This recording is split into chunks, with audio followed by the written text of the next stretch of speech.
The cosmos is vast and, as it turns out, full of surprises, especially for one Earthling named Jake Palmer. His journey started on an ordinary Tuesday evening with a can of beer in hand and his feet propped up in front of the TV. Jake was a simple guy, a 28-year-old software developer from a small town in Idaho, and he had just tuned into the new Galactic Lottery extravaganza, broadcasted universally for the first time. The show was a glittering affair, full of alien hosts with more eyes than seemed necessary, speaking in charmingly broken universal English.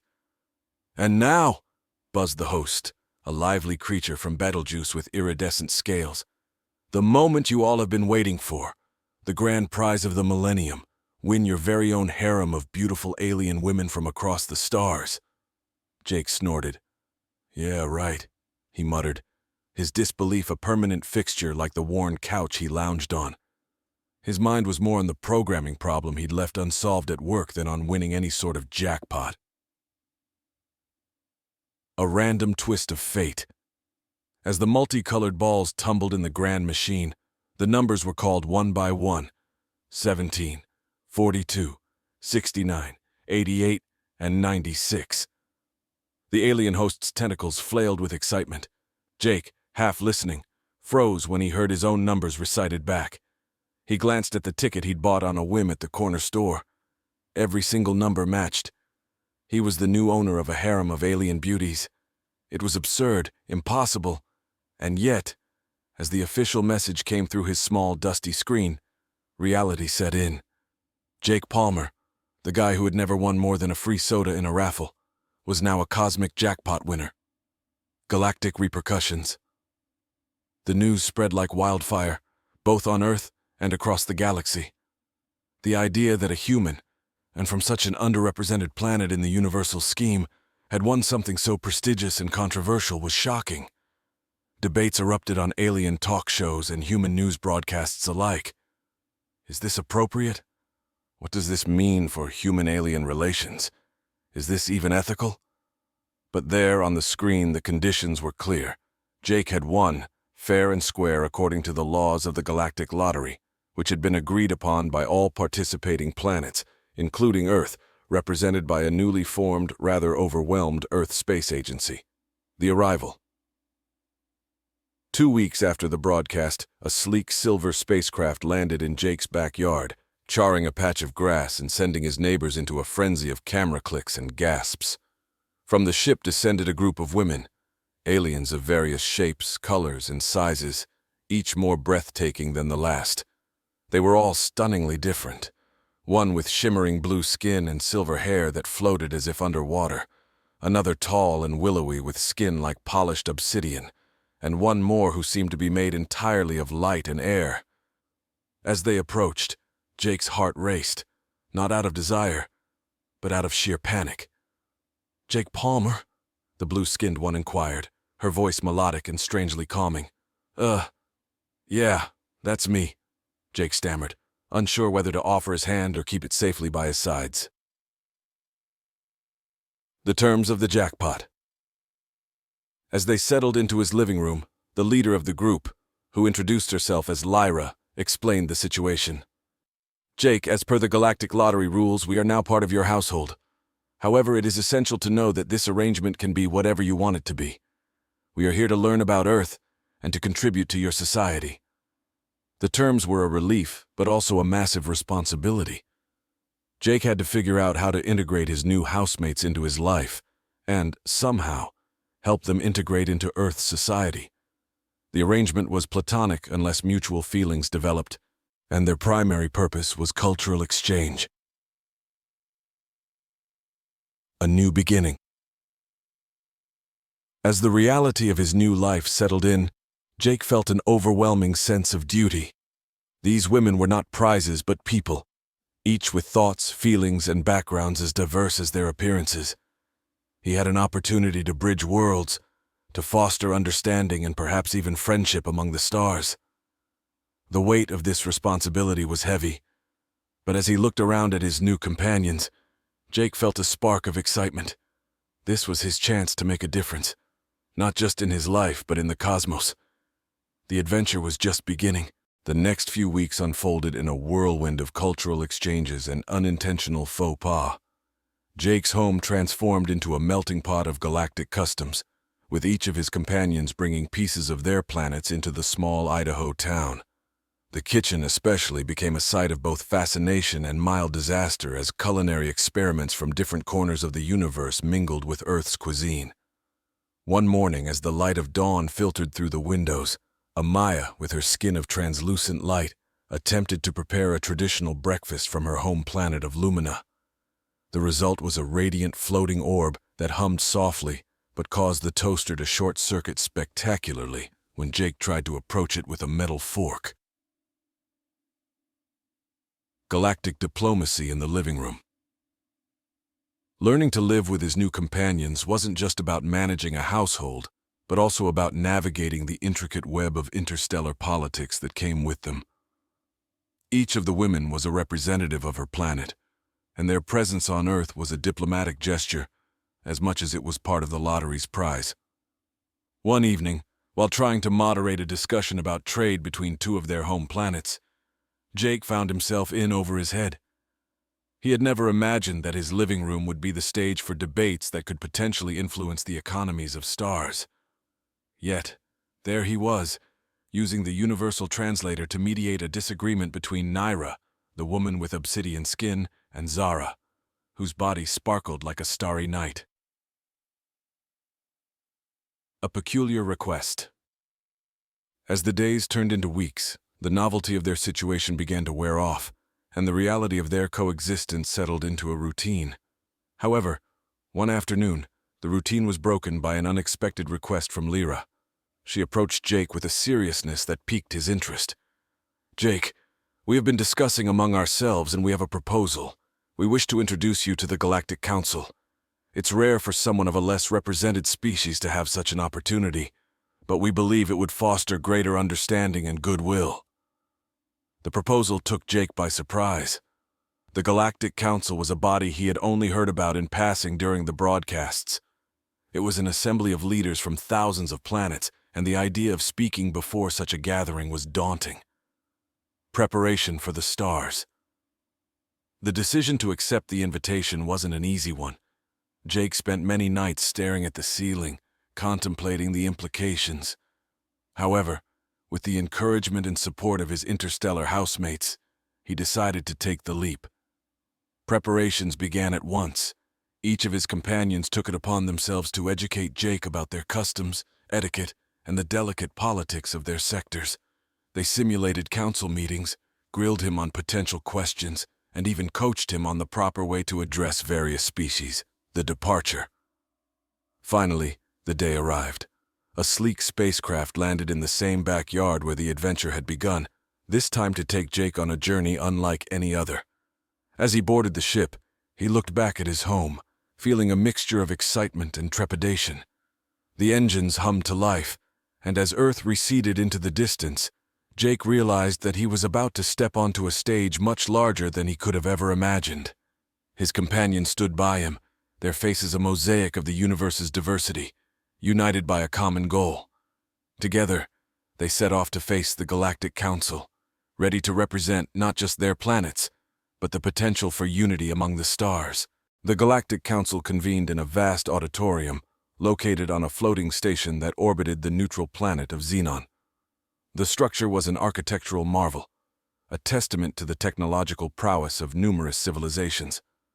As Jake entered the hall, he was struck by the sheer scale and diversity of the assembly. Beings of all shapes and sizes, from the towering tree-like creatures of Arborea to the diminutive glowing orbs of Pulsar 3, filled the space with a cacophony of sounds and colors. First impressions. Jake's arrival did not go unnoticed. A murmur rippled through the council as word spread that an Earthling would address them, a first in the history of the council. Accompanied by his companions, Jake navigated through the throng, his senses overwhelmed by the exotic scents and surreal sights.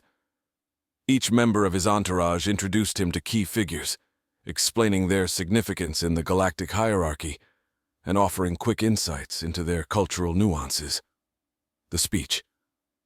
When it was time for him to speak, the hall fell into an expectant silence. Jake stood at the podium, his heart pounding in his chest. The eyes, or other sensory organs, of thousands of representatives fixed on him. He began his speech, carefully articulating each word, aware that the universal translators would carry his message across the myriad linguistic divides.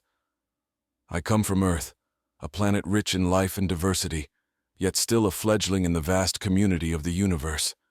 Today, I stand before you not to claim a place of honor among you, but to seek a path of mutual respect and cooperation.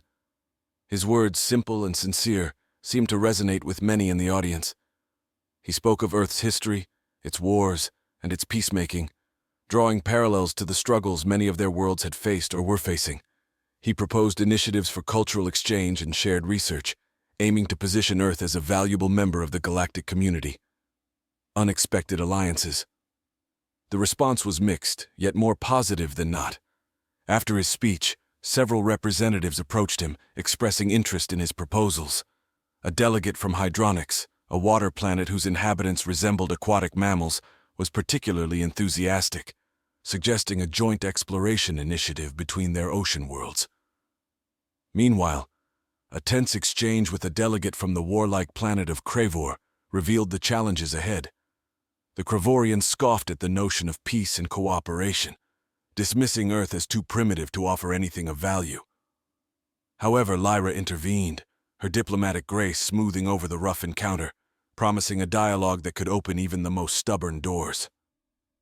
Learning and growing. Over the following days, Jake attended numerous sessions, absorbing information about technologies and governance that could potentially benefit Earth. He engaged in discussions, his earlier nervousness replaced by a growing confidence as he realized the impact his words could have. His companions were invaluable, guiding him through complex interstellar etiquette and helping him forge connections that went beyond mere diplomacy. In return, Jake shared insights from Earth, from environmental conservation strategies to digital innovations, finding eager listeners among the more technologically curious species. An invitation extended.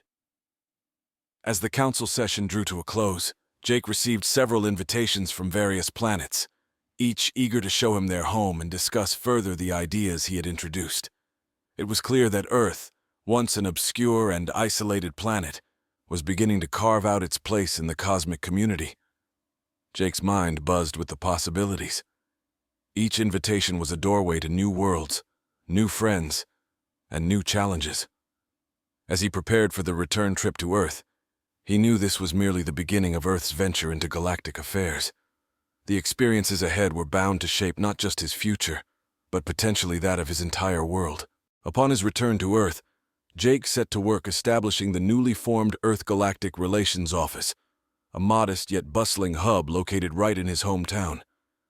His house continued to serve as a diplomatic ground zero, where his alien companions helped him navigate the intricacies of interstellar relations.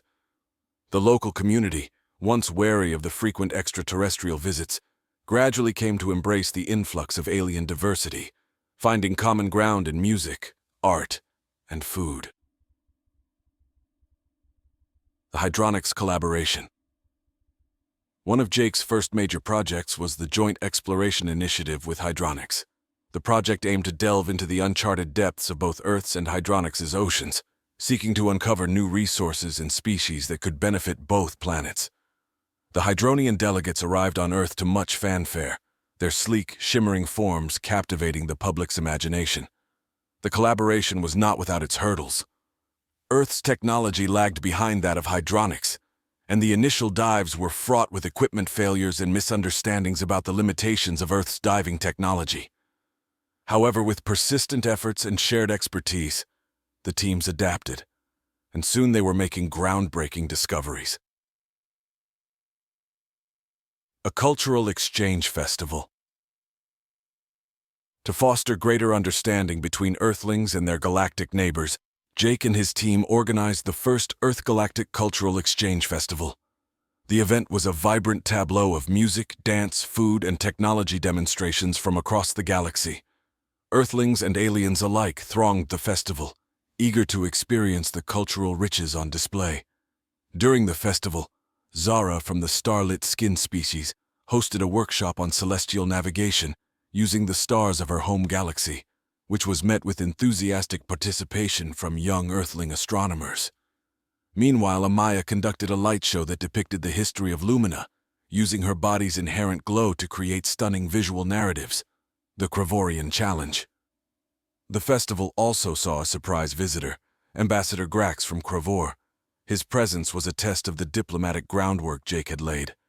Initially, the Kravorian's stern demeanor and brusque questions about Earth's military capabilities stirred unease.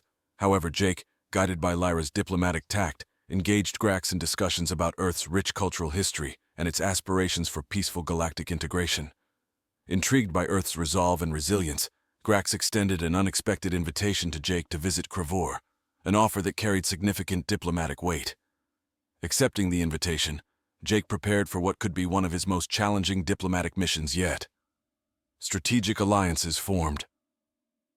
As Jake navigated these complex diplomatic waters, he became a conduit for numerous treaties and agreements. His unassuming nature, combined with a genuine desire for interstellar cooperation, broke down barriers that had existed for centuries. Each successful venture brought more attention to Earth, and soon other planets sought to establish their own lines of communication.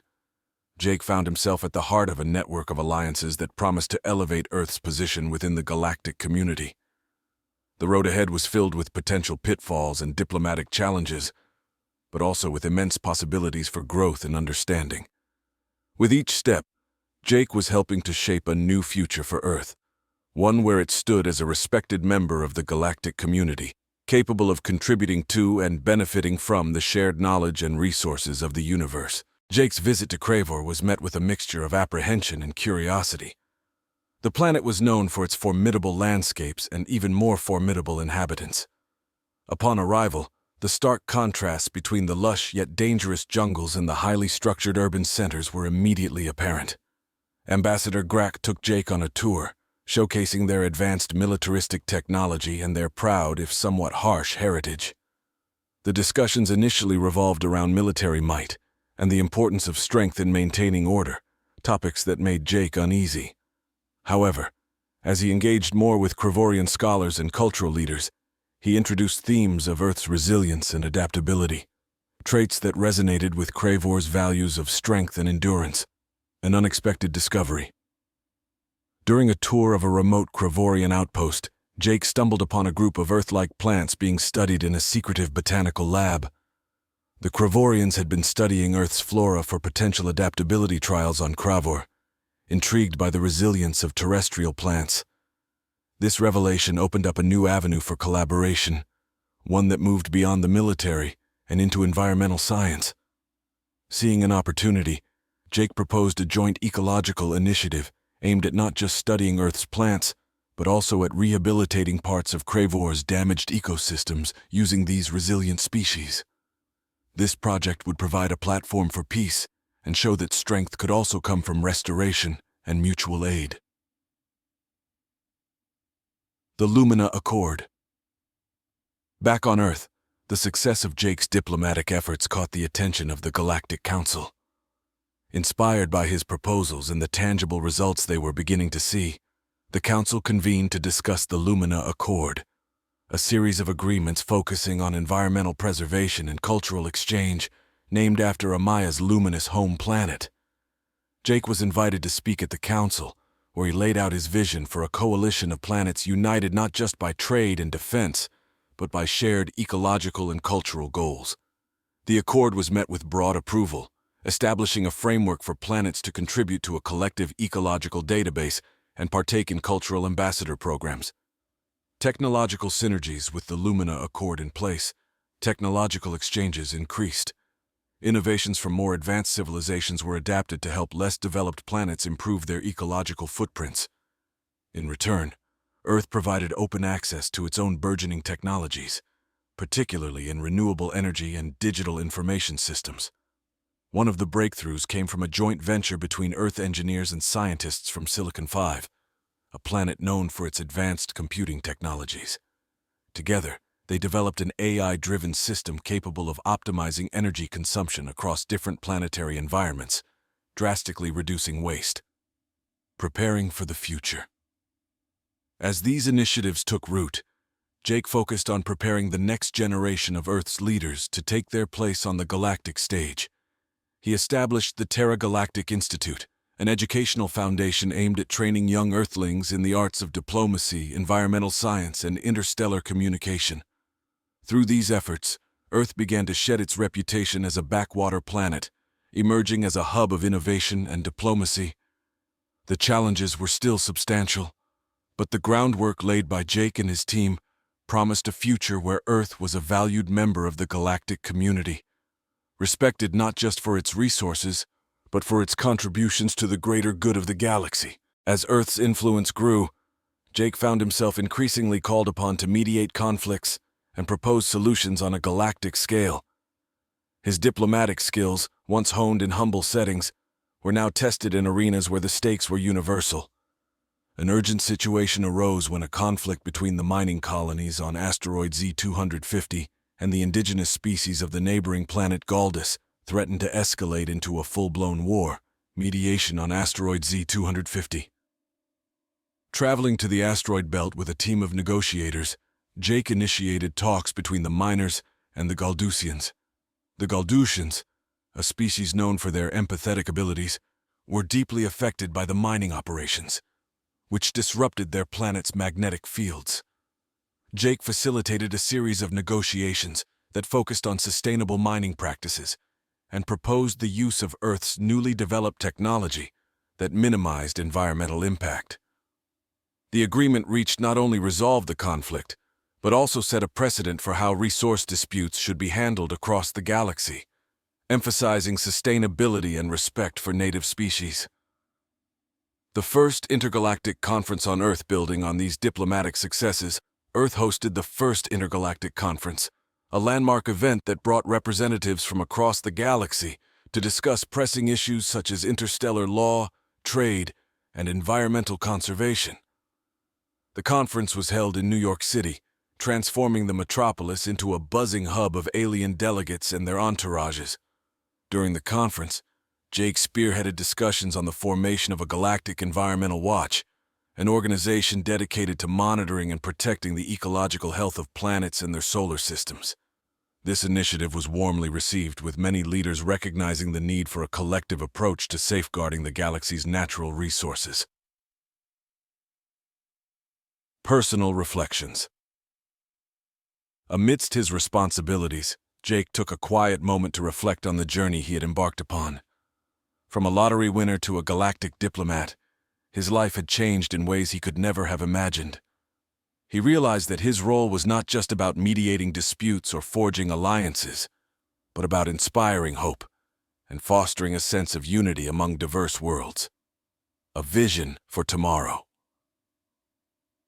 As the conference concluded, Jake outlined a vision for the future, a galaxy where diverse civilizations work together to face challenges, whether they be environmental, technological, or cultural. He emphasized the importance of education and mutual understanding in achieving lasting peace and prosperity. Legacy and continuation. Looking ahead, Jake planned to expand the Terra Galactic Institute, offering scholarships to students from underrepresented planets and training them to be the next generation of leaders and peacemakers. His focus shifted toward ensuring that the bridges he had built would be maintained and strengthened by those who followed. The final day of the conference saw the signing of the Earth Accord, a series of commitments by attending planets to pursue peace, protect their environments, and promote cultural exchanges. As the delegates departed, the sense of optimism was palpable. Jake watched as the spacecrafts ascended into the sky, each carrying a piece of Earth with them and leaving a bit of their world behind. Earth was no longer on the fringes of the galactic community, but was at its heart, a testament to the belief that even the most unlikely individuals can change the cosmos.